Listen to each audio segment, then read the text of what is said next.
যে লাআকতুলান্নাক, তোর কোরবানি কবুল হয়েছে, আমারটা হয় নাই, এই জন্য তোকে আমি হত্যা করব।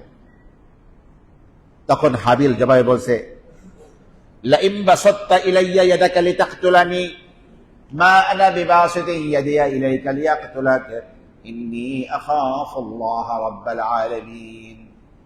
যে তুমি যদি আমাকে হত্যার জন্য আমার দিক হাতকে প্রসারিত করো, আমি কিন্তু তোমাকে হত্যার জন্য প্রসারিত করব না, কারণ ইন্নী আখাফুল্লাহ রাব্বাল আলামিন, আমি বিশ্বজগতের প্রতিপালক আল্লাহকে ভয় পাই।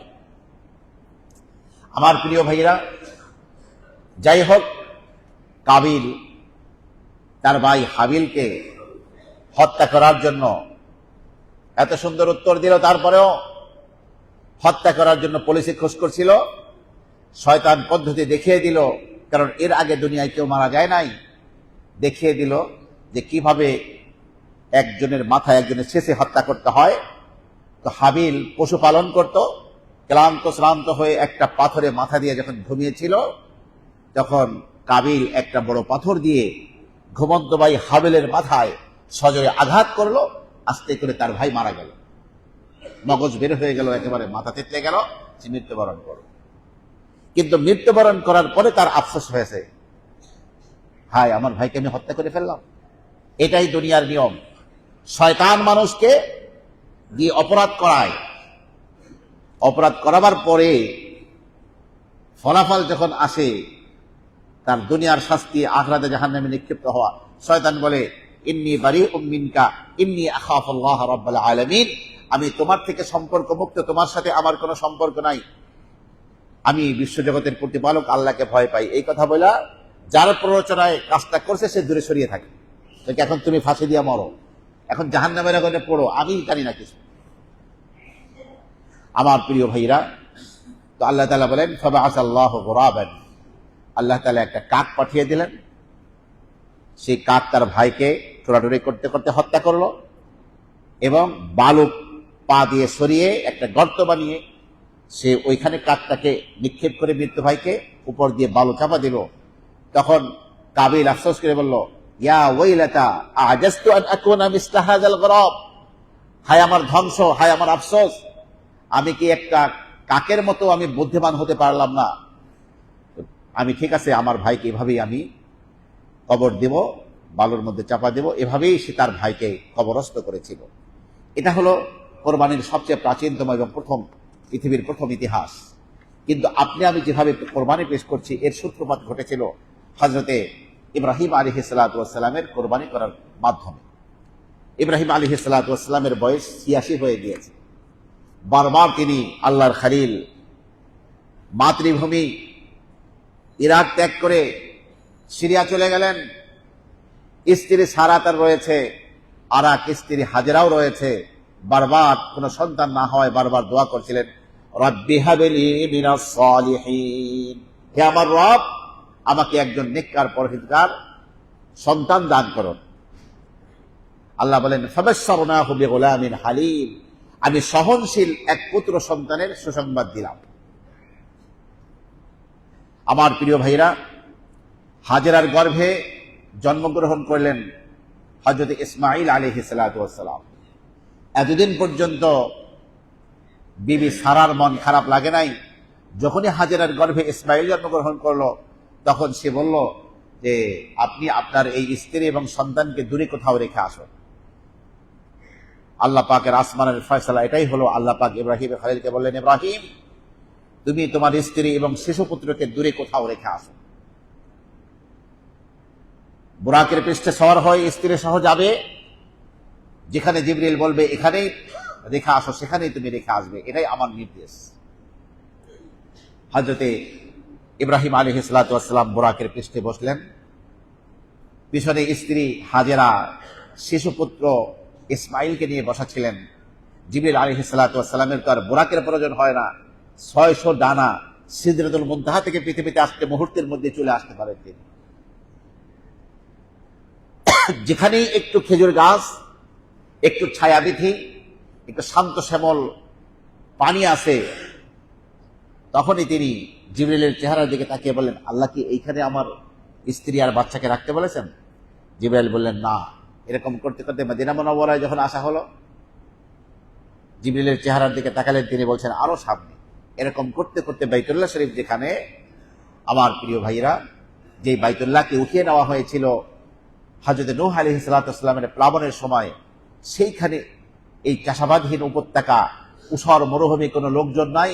এখানে যখন জিবরিল আলাইহিস সালামকে জিজ্ঞাসা করলেন এখানে, জিবরিল বললেন হ্যাঁ, এখানে রেখে যাওয়ার অর্ডার হয়েছে।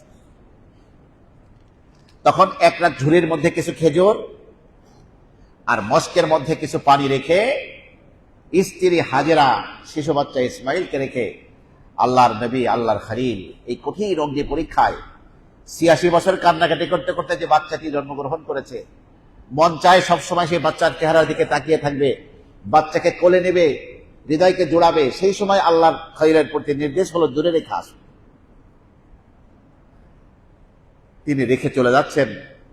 বিবি হাজেরা স্বামীর জামার টেনে ধরেছেন, আপনি কি এখানে আমাদেরকে এই অবস্থায় রেখে যাচ্ছেন যেখানে কোনো লোকজন নাই? ইব্রাহিম খলিল স্ত্রীর চেহারার দিকে তাকাতে পারছেন না, আর একদিকে তাকিয়ে আছেন। তৃতীয়বার যখন প্রশ্ন করলেন, তবে কি এখানে রেখে যাওয়ার জন্য আল্লাহ আপনাকে অর্ডার করেছেন, হুকুম করেছেন? হযরত ইব্রাহিম আলাইহিস সালাম বললেন হ্যাঁ।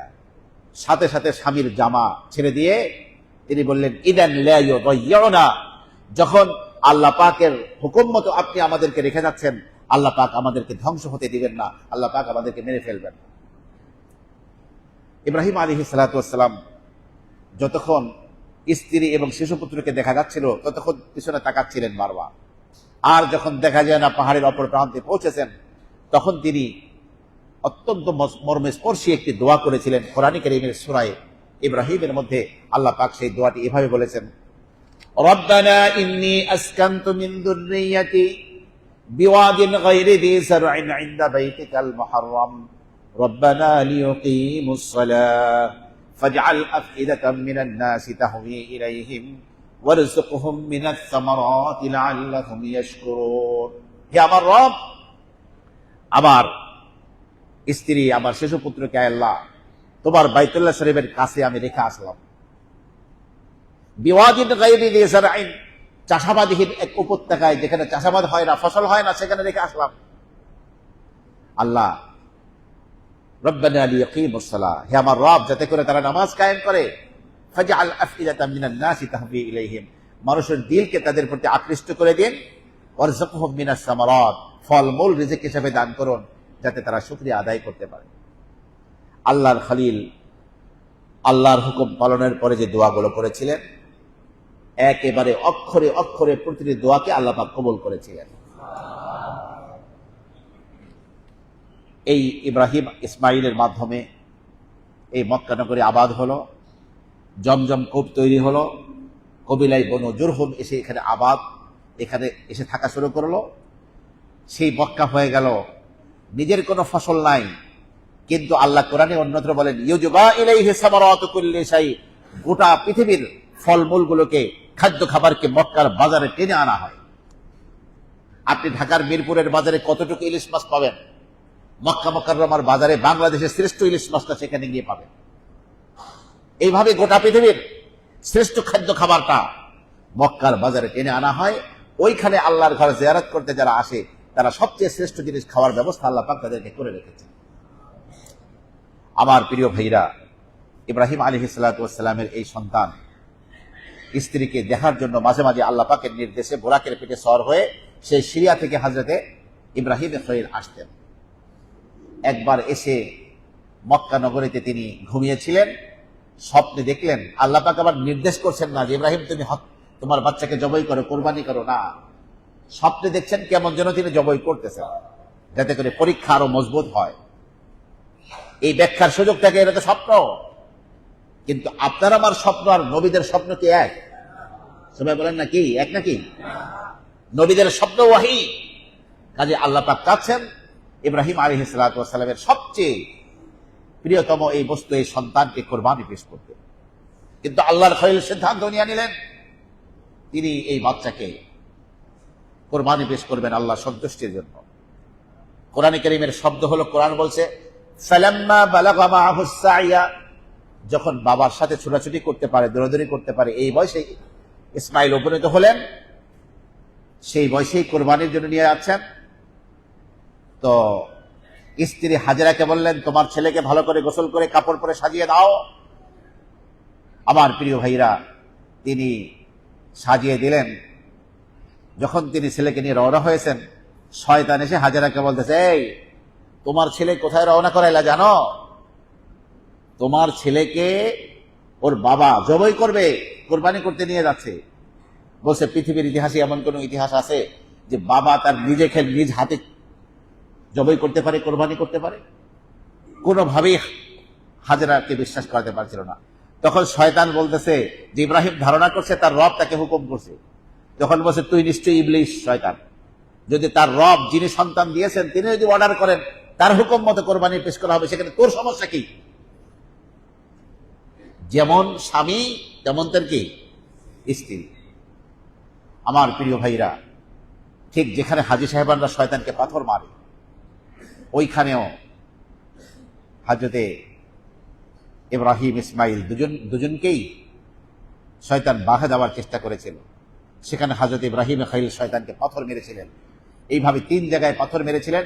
কিয়ামত পর্যন্ত যারা হজ পালন করবে তাদের জন্য এই রমিয়ে জিমার পাথর মারা ওয়াজিব। অবশ্যই তাকে হজে গেলে এই কাজটি করতে হবে। এরপরে যে কোরবানির জায়গায় যখন আসলেন, ইব্রাহিম আলাইহিস সালাতু ওয়াস সালাম চিন্তা করলেন যে যাকে জবাই করব এখনো তো তাকে বলা হয় না এই কথাটা। তখন তিনি বললেন, কোরআনে কারীমে আল্লাহ বলছেন, ইয়া বুনাইয়া ইন্নী আরা ফিল মানামি আন্নী আযবাহুকা ফানজুর মাযা তারা।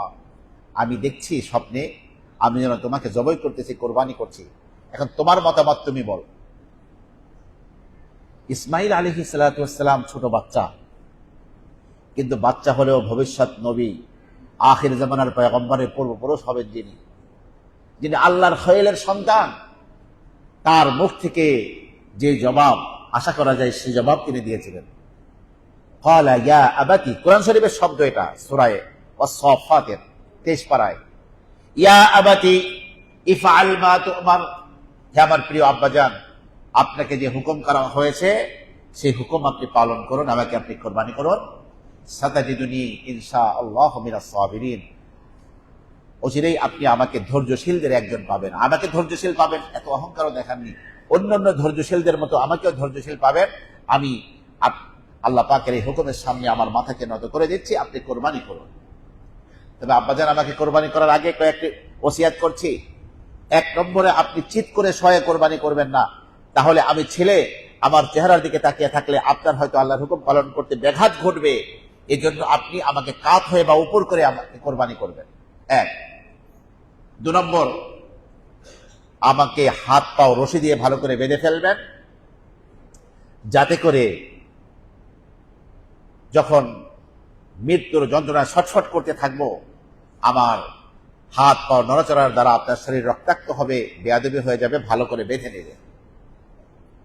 আর 3 নম্বরে, আমার রক্তমাখা জামা কাপড় আমার মায়ের কাছে পেশ করবেন, যাতে করে এই কাপড় দেখে আমার মা সান্ত্বনা গ্রহণ করতে পারে। যেই বাচ্চাকে বাবা কোরবানি করবেন তার মুখ থেকে এভাবে এই কথাগুলো বের হলে বাবার দিলের অবস্থা কি হতে পারে? যারা বাবা হয়েছে আমরা, তারা বুঝতে পারি কি হতে পারে। আর কি, একমাত্র সন্তান, 86 বছরের সাধনার ধন। আল্লাহ বলছেন, ফালাম্মা আসলামা ওয়া তাল্লাহু লিল জাবিন। যখন তারা দুজন আল্লাহর হুকুমের সামনে আত্মসমর্পণ করলেন, ওয়া তাল্লাহু লিল জাবিন, আর হযরতে ইব্রাহিম ইসমাইলকে কাঁধ করে শুইয়ে দিলেন। আমার প্রিয় ভাইরা, ফেরেশতাকুল আল্লাহর কাছে বলে উঠল, আল্লাহ, তোমার খলিলকে তুমি কত আর পরীক্ষা করবে? একবার পরীক্ষা দিলেন, অগ্নিকুণ্ডের মধ্যে তিনি ছিলেন, আগুনের মধ্যে ঝাঁপিয়ে পড়তে হয়েছে তাকে। মাতৃভূমির মায়া ত্যাগ করে তাকে অন্যত্র চলে আসতে হয়েছে।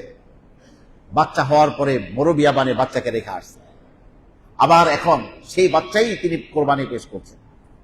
আল্লাহ তাআলা বললেন, হে আমার ফেরেশতারা, হে আমার জিবরিল, জান্নাত থেকে সাদা দুম্বাটি নিয়ে তুমি জলদি করে ইব্রাহিমের ছুরির নিচে থেকে ইসমাইলকে সরিয়ে দিয়ে সেই দুম্বাই তুমি কোরবানির জন্য পেশ করো।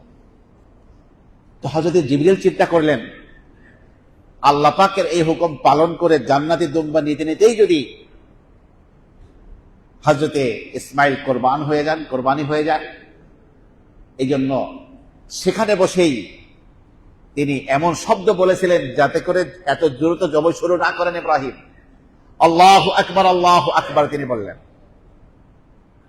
তো জবাই প্রক্রিয়া বাদ দিয়ে হযরতে ইব্রাহিম আকাশের দিকে তাকিয়েছেন, তাকিয়ে দেখছেন জিবরিল আলাইহিস সালাতু ওয়াস সালাম আসমান থেকে জান্নাত থেকে দুম্বা নিয়ে দ্রুত আসতেছে। তিনি দৃশ্য দেখে বললেন, লা ইলাহা আল্লাহু আকবার লা ইলাহা ইল্লাল্লাহু আল্লাহু আকবার, এটা বললেন। জিবরিল আলাইহিস সালাতু ওয়াস সালাম অতি দ্রুতই ইসমাঈল আলাইহিস সালাতু ওয়াস সালামকে সরিয়ে দিয়ে সেখানে দুম্বা বসিয়ে দিলেন এবং হযরত ইসমাঈলের এবার ইব্রাহিমের ছুরি যখন চলল, হযরত ইসমাঈল পাশে দাঁড়িয়ে বলেছেন আল্লাহু আকবার ওয়ালিল্লাহিল হামদ। আমরা তাকবীরে তাশরীক যেটা পড়ি, একজন ফেরেশতা এবং দুইজন আল্লাহ পাকের পয়গম্বরের শব্দ এগুলো। আল্লাহ, সবাই একটু পড়েন, আল্লাহু আকবার লা ইলাহা ইল্লাল্লাহু আল্লাহু আকবার ওয়ালিল্লাহিল হামদ। আল্লাহ রাব্বুল আলামিন বলেন, ওয়ানাদাইনাহু আইয়া ইব্রাহিম, আমি ডাক দিয়ে বললাম, হে ইব্রাহিম, কদ সাদ্দাকতার রুইয়া, তুমি স্বপ্নকে বাস্তবায়ন করে দেখিয়েছো। ইন্না কাযালিকা নাজজিল মুহসিনিন, আমি যেভাবে এখন তোমার বাচ্চার বদলে এই জান্নাতি দুম্বা কোরবানি হিসেবে গ্রহণ করলাম, এভাবেই আমি পুরস্কৃত করে থাকি। আল্লাহ বলেন, ওয়াফাদাইনাহু বিযিবহিন আযীম, আমি ইসমাইলের পরিবর্তে এক মহা কোরবানি করার বস্তুকে আমি পেশ করলাম। আমার প্রিয় ভাইয়েরা, একটা দুম্বাকে আল্লাহ আযীম বলেছেন, কারণ সেই দুম্বাটি কোন কোন তাফসীরকারকরা বলেন এটা হলো ওই দুম্বা যেই দুম্বা হাবিল পেশ করেছিল কোরবানির জন্য। আসমান থেকে আগুন এসে ওটাকে পুড়িয়ে না দিয়ে জান্নাতের মধ্যে রেখে দিয়েছিল আগুন। আজকে হযরতে ইসমাইলের পরিবর্তে সেই দুম্বাটি নিয়েই হযরতে জিবরিল আলাইহিস সালাতু ওয়াস সালাম এসেছিলেন। আমার প্রিয় ভাইরা, এই জন্য কোরবানি সম্পর্কে আল্লাহর নবীর কাছে যখন প্রশ্ন করা হলো, মা হাদিহিল আদাহি ইয়া রাসূলুল্লাহ, হে আল্লাহর নবী, এই কোরবানি করা এই জিনিসটা কি? রাসূল বললেন, সুন্নাতু আবিকুম ইব্রাহিম, এটা তোমাদের জাতির পিতা ইব্রাহিম আলাইহিস সালাতু ওয়াস সালামের সুন্নাত, ইব্রাহিম আলাইহিস সালাতু ওয়াস সালামের রীতি এটা। আমার প্রিয় ভাইরা, তো সেই কোরবানি আমরা পেশ করে থাকি। আসলে এই কোরবানি করলে আমরা কি কি লাভ করতে পারবো, খুব অল্প সময়ের মধ্যে আলোচনা শুনবো, ফজিলত শুনবো, তারপরে ইনশাআল্লাহ কোরবানির জরুরি মাসাইলগুলো নিয়ে কথা বলবো। এক নম্বর হলো যে কোরবানির প্রথম ফোঁটা, যেই পশুকে আপনি আমি কোরবানি পেশ করছি, এই পশুর প্রথম ফোঁটা রক্ত জমিনে পড়ার সাথে সাথে যে কোরবানি পেশ করছে তাদের পক্ষ থেকে কোরবানি করা হচ্ছে, তাদের গোটা জীবনের সমস্ত গুনাহ আল্লাহ পাক মাফ করে দেন। হযরত ফাতেমাতুজ জাহরা, আল্লাহর নবীর পৃথিবীতে সবচেয়ে প্রিয়তম যে ব্যক্তি ছিলেন ফাতেমাতুজ জাহরা, ফাতেমাকে ডেকে বলছেন আল্লাহর নবী, ইয়া ফাতেমা কুমি ইলা উদহিয়াতিকি, ফাতেমা তোমার কোরবানির পশুর কাছে যাও, ফাশহাদিহা, কিভাবে কোরবানি করা হচ্ছে তুমি দেখো। কারণ প্রথম ফোঁটা রক্ত তোমার ওই পশুর জমিনে পড়ার সাথে সাথে তোমার জীবনের সমস্ত গুনাহ মাফ হয়ে যায়। ফাতেমাতুজ জাহরা জিজ্ঞাসা করলেন, ইয়া রাসূলুল্লাহ, এই যে কোরবানির পশুর প্রথম রক্ত ফোঁটা পড়ার সাথে সাথে গুনাহ মাফ হয়, এটাকে শুধু আলানা খাসসাতান আহলাল বাইত, আমরা নবী পরিবারের সদস্য আমাদের জন্যই খাস, নাকি সমস্ত মুসলমানের জন্য? তখন আল্লাহ নবী বললেন, লা বাল লিল মুসলিমিনা আম্মাতান, সমস্ত মুসলমানদের জন্য এই হুকুম। তাহলে এক নম্বর ফজিলত কোরবানির কি? যে পশু কোরবানির সাথে সাথেই রক্ত ফোঁটা জমিনে পড়ার সাথে সাথেই যাদের পক্ষ থেকে কোরবানি করা হচ্ছে তাদের বিগত দিনের সমস্ত গুনাহ আল্লাহ মাফ করে দেন। দুই নম্বর ফজিলত হলো, রাসূলুল্লাহ সাল্লাল্লাহু আলাইহি ওয়াসাল্লাম বলেন, আমাদের আয়েশা বর্ণনা করেছেন হাদিস, যে কোরবানির দিন কোরবানি করার চেয়ে আর কোন শ্রেষ্ঠ আমল আল্লাহর কাছে নেই। কিয়ামতের দিন এই জবাই করা পশুকে এবং তার খুর সহ হাজির করা হবে। আর এই কোরবানির পশুর রক্ত ফোঁটা জমিনে পড়ার আগেই আল্লাহ রাব্বুল আলামিন এই কোরবানি করলে ফামা লানা ফিহা, আমরা কি পাবো, আমাদের কি লাভ হবে? আল্লাহ নবী বললেন যে কোরবানি, যে পশুকে কোরবানি করছো সেই পশুর শরীরের মধ্যে যতগুলো পশম আছে প্রত্যেকটি পশমের বিনিময়ে একটা করে নেকি তোমার আমলনামায় লেখা হবে।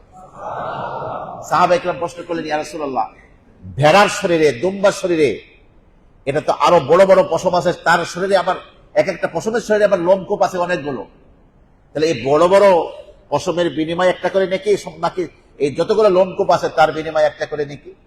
রাসূল বললেন, না, এই বড় লোমকূপের বড় পশমের। আমার প্রিয় ভাইরা, 4 নম্বর ফজিলত হলো কোরবানির এই, আল্লাহ নবী বলেছেন, আজিমু দুহায়াকুম, তোমরা মোটা তাজা পশুকে কোরবানি করো। আল্লাহ নবী কি বলেছেন?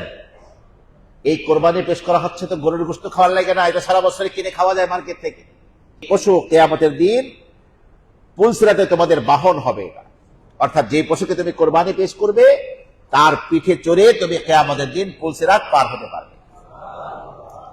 5 নম্বর ফজিলত হলো এই কোরবানি জাহান্নাম থেকে বাঁচার জন্য ঢাল হবে। এই বিষয়ে বিশ্বনবী বলছেন, তিবরানী শরীফের হাদিস 2736 নম্বর হাদিস, মান দাহা তাইয়িবাতান বিহা নাফসাহু, যে ব্যক্তি হাসি খুশি মনে মুহতাসিবান লিউদহিয়াতিহি, কেবল সওয়াবের আশায় কোরবানি পেশ করবে, কানাত লাহু হিজাবাম মিনান নার, ওই কোরবানি তার জন্য জাহান্নাম থেকে বাঁচার দেয়াল হয়ে যাবে। জাহান্নাম থেকে বাঁচার জন্য কি হয়ে যাবে? দেয়াল হয়ে যাবে। আমার প্রিয় ভাইরা, আর এক হাদিসের সাথে হচ্ছে 6 নম্বর ফজিলত, আল্লাহ নবী বলেন, তোমরা কোরবানি করো এবং প্রশান্ত হৃদয় নিয়ে খুশি মনে সওয়াবের আশায় তোমরা কোরবানি করো। কারণ কিয়ামত, কোন মুসলমান যখন কোরবানির পশুকে কিবলামুখী করে জবাই করে, কিয়ামতের দিন তার গোবর, তার পশম, সমস্ত অঙ্গ প্রত্যঙ্গ নিয়ে কিয়ামতের দিন হাজির করা হবে এবং তার গোবর সহ, রক্ত সহ সবকিছু যার পক্ষ থেকে বা যাদের পক্ষ থেকে কোরবানি করা হচ্ছে তাদের নেক আমলের মধ্যে মিজানের পাল্লায় ওজন দেওয়া হবে। আমার প্রিয় ভাইয়েরা, যদি কারো সমর্থ থাকে কিন্তু সে কোরবানি পেশ করলো না, আমার প্রিয় ভাইয়েরা, রাসূলুল্লাহ সাল্লাল্লাহু আলাইহি ওয়াসাল্লাম বলেন, মান কানা লাহু মালুন, যে ব্যক্তির সম্পদ আছে, ফালাম ইউদাহি, কিন্তু সে কোরবানি করলো না, ফালা ইয়াকরাবান্না মুসাল্লানা, সে যেন আমাদের ঈদগাহে না আসে। ঈদগাহে তার ঈদুল আজহার জামাতে হাজির হওয়ার দরকার নাই, কারণ আল্লাহর পক্ষ থেকে নির্দেশ ছিল কোরবানি পেশ করার, কিন্তু তার অর্থ সম্পদ থাকতেও সে কোরবানি পেশ করেনি, এই জন্য সে যেন আমার ঈদগাহে না আসে। আসুন, খুব অল্প সময়ের মধ্যে কোরবানির জরুরি কয়েকটি মাসআলা যা না বললে নয়, সেগুলো নিয়ে আলোচনা করব। 1 নম্বর কথা হলো, কোরবানি কার উপরে ওয়াজিব?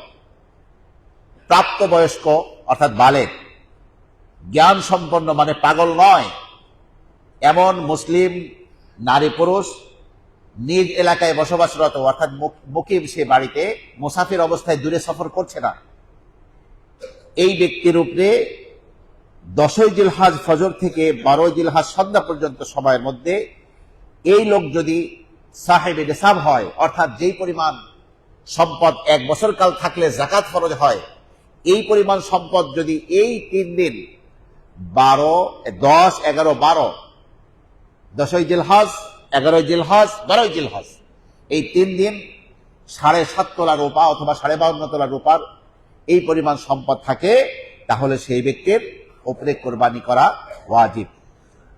হজ করতে গিয়ে যারা মুকিম হালাতে হজ করেন, সেখানে অবস্থান করেন, তাহলে হজের একটা কোরবানি দিতে হয়। হজের কোরবানি ছাড়া তাদের ওয়াজিব কোরবানি স্বতন্ত্রভাবে আরেকটা সেখানে দিতে হবে।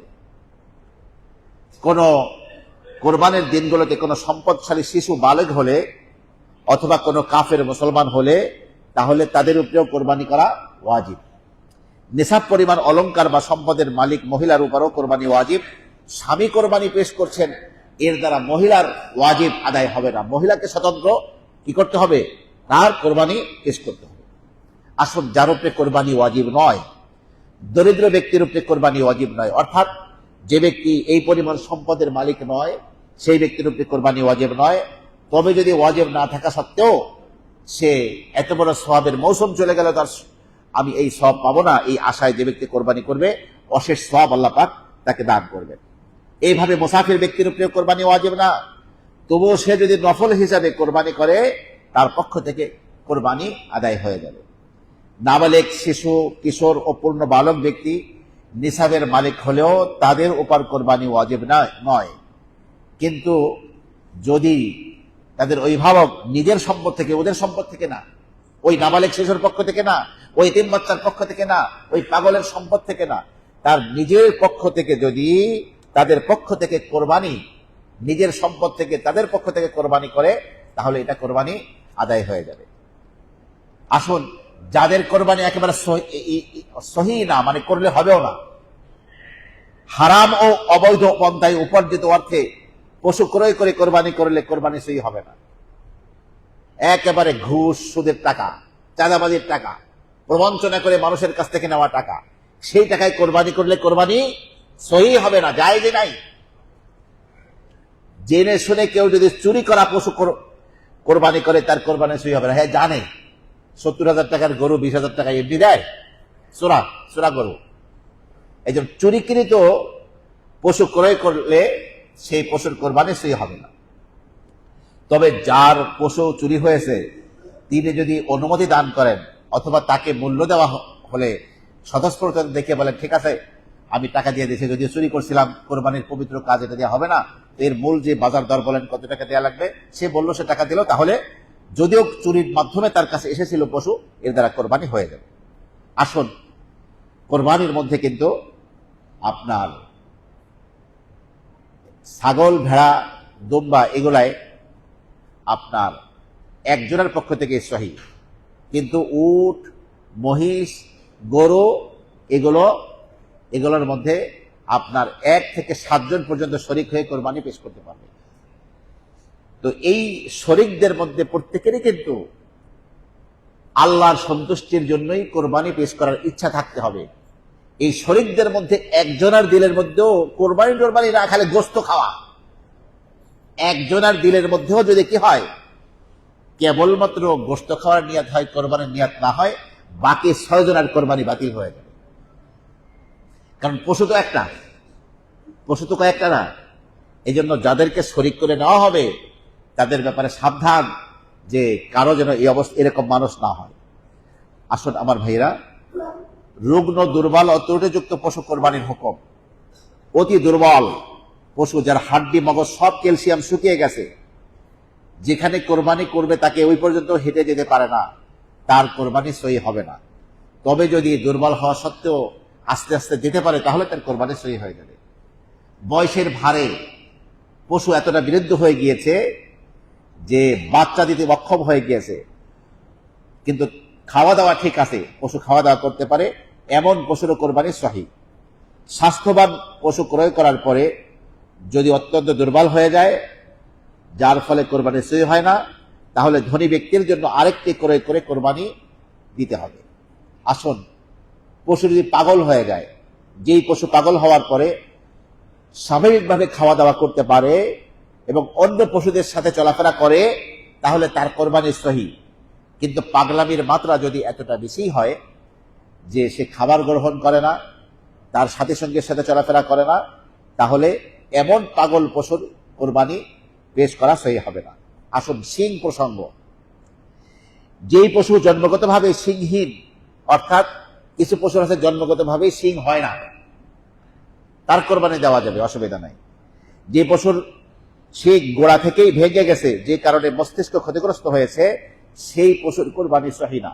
একেবারে শিং না উঠলে জায়েজ, কিন্তু ছিল, ভেঙে গিয়ে মগজ বেরিয়ে গিয়েছে, তাহলে সেই পশু দিয়ে কোরবানি করা যাবে না।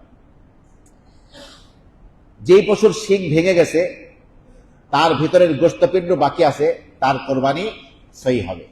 আসল চোখ প্রসঙ্গ। যে পশুর 2টি চোখই অন্ধ অথবা একটা চোখ পুরা নষ্ট, সে পশু দ্বারা কোরবানি সহি হবে না। তেমনি ভাবে যেই পশুর 2টি চোখের এক চোখের 1/3 বেশি দৃষ্টিশক্তি লোপ পেয়েছে, তার দ্বারাও কোরবানি সহি হবে না। 1/3 কম যদি নষ্ট হয়ে থাকে, তাহলে তার দ্বারা কোরবানি সহি হবে। টেরা চক্ষু বিশিষ্ট যদি কোনো পশু থাকে, তাহলে তার কোরবানি বৈধ, টেরা হওয়ার কারণে তার কোরবানি নাজায়েজ নয়। আসুন, কান প্রসঙ্গ। পূর্ণ কাটা কান কর্তৃত পশুর, একেবারে কান কাটা পশুর কোরবানি সহি হবে না। তেমনি ভাবে যেই পশুর জন্মগতভাবে কান নেই অথবা 1/3 বেশি কাটা, তার কোরবানিও সহি হবে না। তবে 1/3 বা তার থেকে কম কাটা থাকলে তার দ্বারা কোরবানি সহি হবে। যেই প্রাণীর জন্মগতভাবে কান ছোট তার দ্বারাও কোরবানি সহি। কান কাটা ফাড়া পশুর কোরবানি বৈধ, জন্মগতভাবে এক কান বিশিষ্ট পশুর কোরবানি সহি হবে না। আসল নাক প্রসঙ্গ, সম্পূর্ণ নাক কর্তৃত কাটা পশুর কোরবানি সহি হবে না।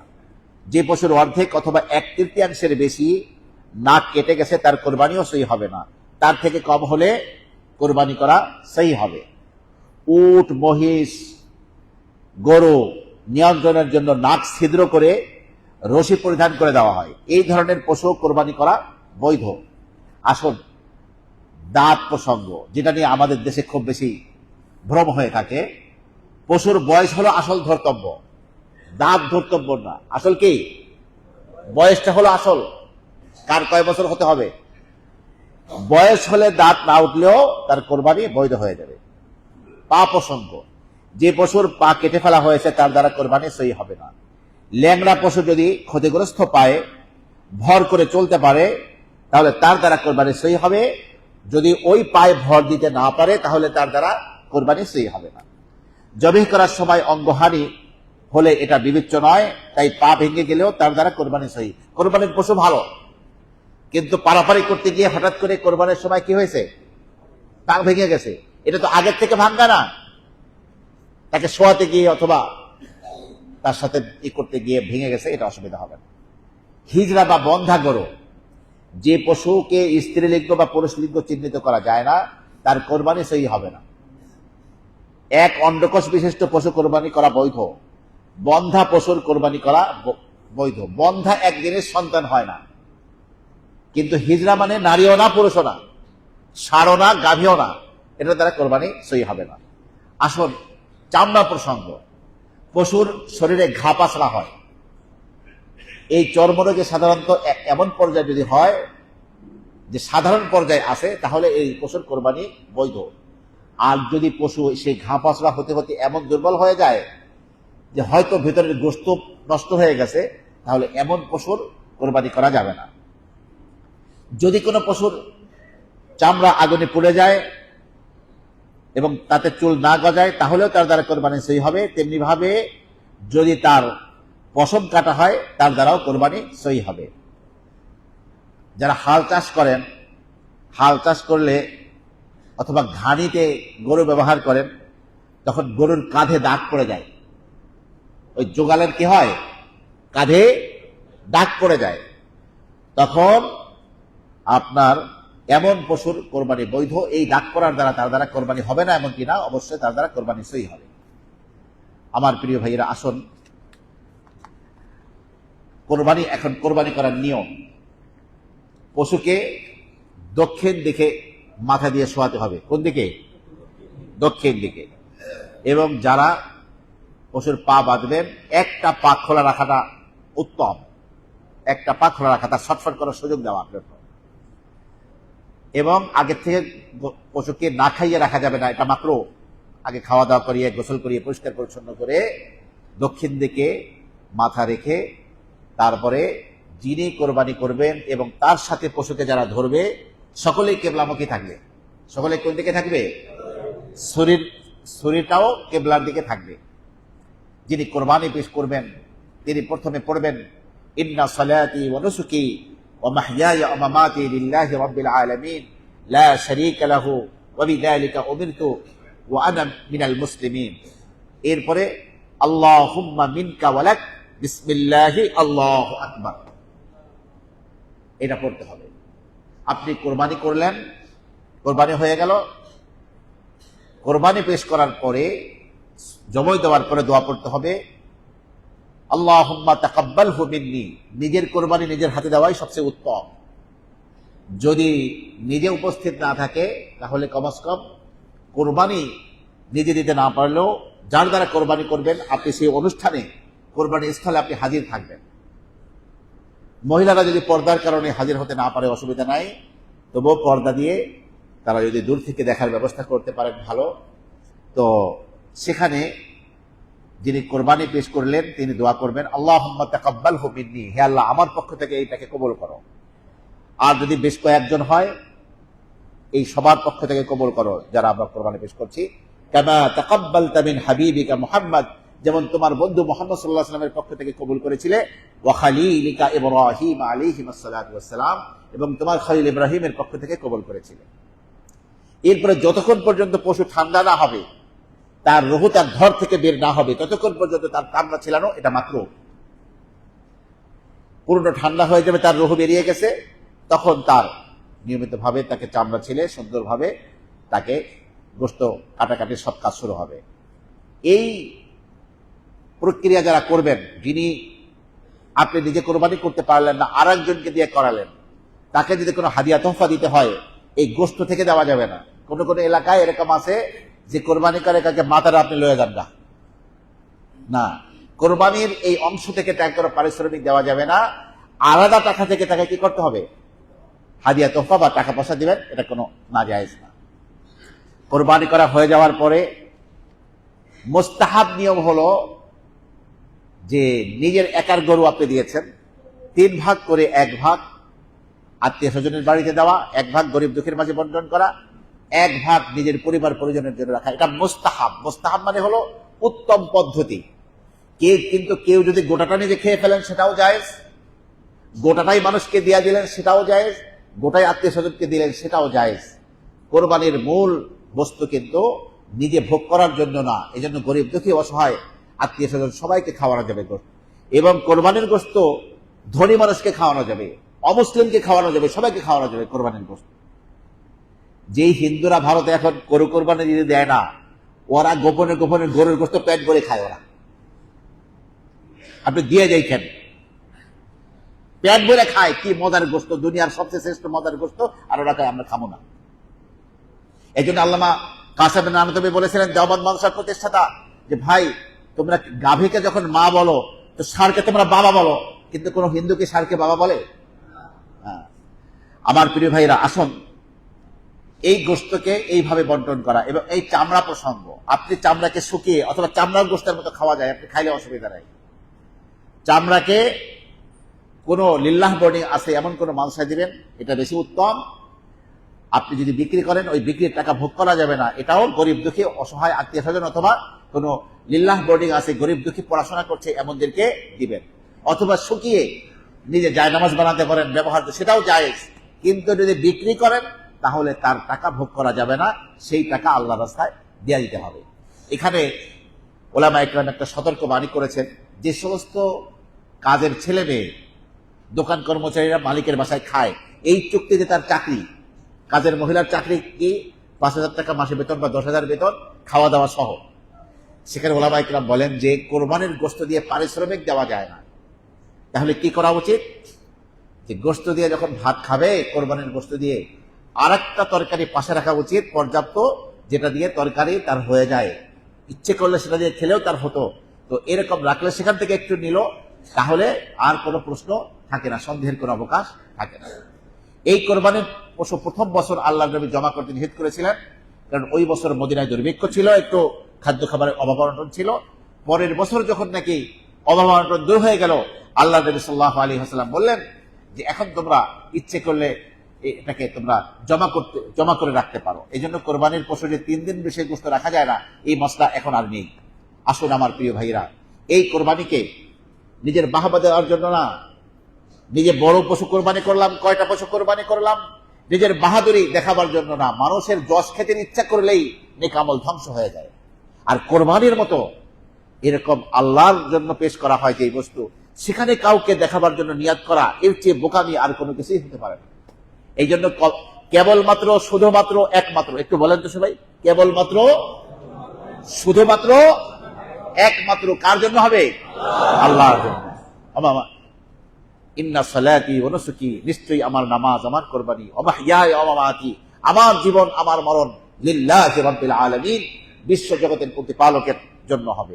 আল্লাহ পাক নিজে বলেন সূরা হজের মধ্যে, লা ইয়ানালাল্লাহু লুহুমুহা ওয়ালা দিমাউহা, আল্লাহ পাকের কাছে এই পশুর রক্ত এবং তার গোশত কিছুই পৌঁছে না।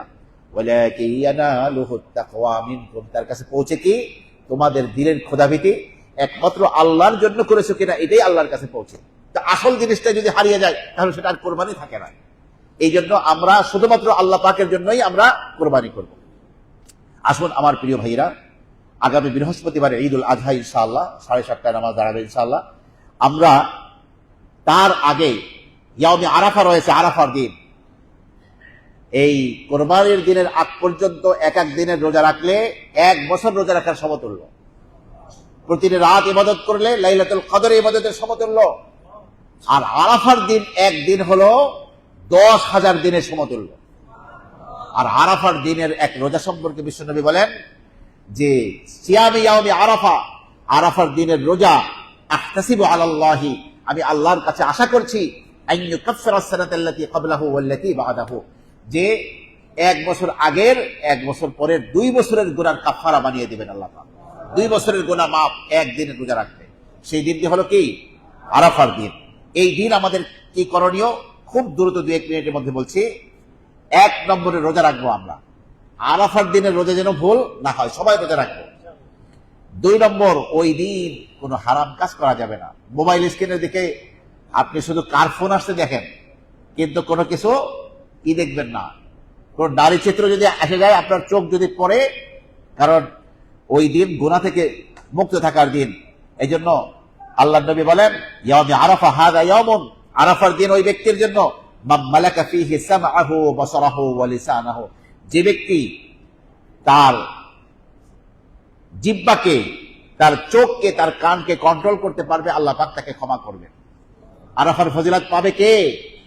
যে ব্যক্তি ওই দিন জিহ্বাকে কন্ট্রোল করবে। কোনো গালাগালি চলবে না, ওই দিন গীবাত করা চলবে না, কোনো নারীর দিকে তাকানো চলবে না, কোনো গীবাত শোনাও যাবে না। ওই দিন গোনামুক্ত থাকার জন্য চেষ্টা করতে হবে আমার প্রিয় ভাইরা। এবং বেশি বেশি করে এই তাকবীর ধ্বনি, এই দোয়া পড়তে হবে, লা ইলাহা ইল্লাল্লাহু ওয়াহদাহু লা শারীকা লাহু লাহুল মুলকু ওয়া লাহুল হামদু ওয়া হুয়া আলা কুল্লি শাইইন কাদির। একটু পড়েন তো, লা ইলাহা ইল্লাল্লাহু ওয়াহদাহু লা শারীকা লাহু লাহুল মুলকু ওয়া লাহুল হামদু ওয়া হুয়া আলা কুল্লি শাইইন কাদির। লা ইলাহা ইল্লাল্লাহু ওয়াহদাহু লা শারীকা লাহু লাহুল মুলকু ওয়া লাহুল হামদু ওয়া হুয়া আলা কুল্লি শাইইন কাদির।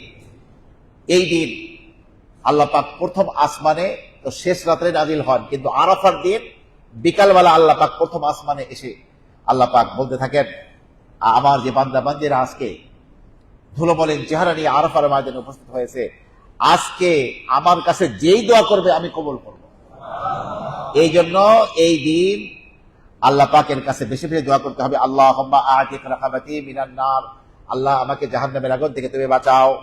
এইভাবে নিজের ছেলে মেয়ে, স্ত্রী পুত্র বাল বাচ্চা, মা বাপ, ভাই বোন, আপনজন, বন্ধু বান্ধব, গোটা পৃথিবীর মুসলিম উম্মাহকে আল্লাহ পাক জাহান্নামের আগুন থেকে বাঁচিয়ে দেয়। এই জন্য বেশি বেশি এই দোয়া করতে হবে, কারণ এই দিন সবচেয়ে বেশি জাহান্নামী মানুষকে জাহান্নাম থেকে মুক্তি দান করা হয়ে থাকে। এবং এই দিনে কোন রকমের অহংকার দেখান যাবে না। আমাদের একটু দরিদ্র মানুষের পাশে বা কোনো মানুষের সামনে বসলে নিজের বাহাদুরি পেশ করার জন্য অনেক কথা বলে রাখি, কিন্তু আল্লাহ নবী বলেন লা ইগফিরুল্লাহু ফীহি লিমুফতালিন, আরাফার দিনেও কিন্তু কোনো অহংকারী ব্যক্তিকে আল্লাহ ক্ষমা করেন না। হজে গিয়ে হাজিরা ঝগড়া শুরু করে, বাংলাদেশে কত বড় মাতুব্বার, কত বড় হোমরা সোমরা এগুলা দেখায়। আরে ভাই, তুমি হজ করতে গেছো আল্লাহর পাগল হয়ে, এগুলা কেন বলছো তুমি? নিজেকে নিয়ন্ত্রণ করতে হবে ভাইরা আমার। ওই দিন কোনো অহংকার প্রদর্শন করা যাবে না, দাম্ভিকতা দেখানো যাবে না। আল্লাহু লা ইউহিব্বু কুল্লা মুখতালিন ফাকির, ইন্নাল্লাহা লা ইয়ানজুরু ইলা মান জাররা সাওবাহু ফালা। ওই দিন গিরার নিচে কোনো কাপড় পরা যাবে না, সারা বছরই পরা যায় না, কিন্তু আরাফার দিনের ফজিলত পেতে গেলে আপনার গিরার নিচে, লঙ্গির নিচে, পায়জামা, এগুলো গিরার নিচে পড়লে কিন্তু দোয়া কবুল হবে না। ওই দিন কমাস কম এই অভ্যস্ত হতে হবে, আমার দ্বারা এই সমস্ত অন্যায় কাজ না হয় যার দ্বারা আরাফার আমি এই কল্যাণ থেকে বঞ্চিত হয়ে যাই। আসুন আমার প্রিয় ভাইয়েরা, এই পবিত্র মৌসুমে যে ইবাদত বন্দেগীগুলো আছে সেগুলো পুঙ্খানুপুঙ্খানুভাবে আপনি আমি আদায় করে আল্লাহ পাকের কাছ থেকে এই দশকের সমস্ত কল্যাণ, সমস্ত রহমত, সমস্ত বরকতগুলো আমরা হাসিল করতে পারি। দয়াময় আল্লাহ আপনাকে আমাকে গোটা পৃথিবীর মুসলিম উম্মাহকে আল্লাহ সুবহানাহু ও তাআলা সেই তৌফিক দান করুন। সকলে বলুন আমিন। অন্তরের অন্তঃস্থল থেকে আরেকবার চিৎকার করে বলেন আমিন। ওয়া আখিরু দাওয়ানা আলহামদুলিল্লাহি রাব্বিল আলামিন।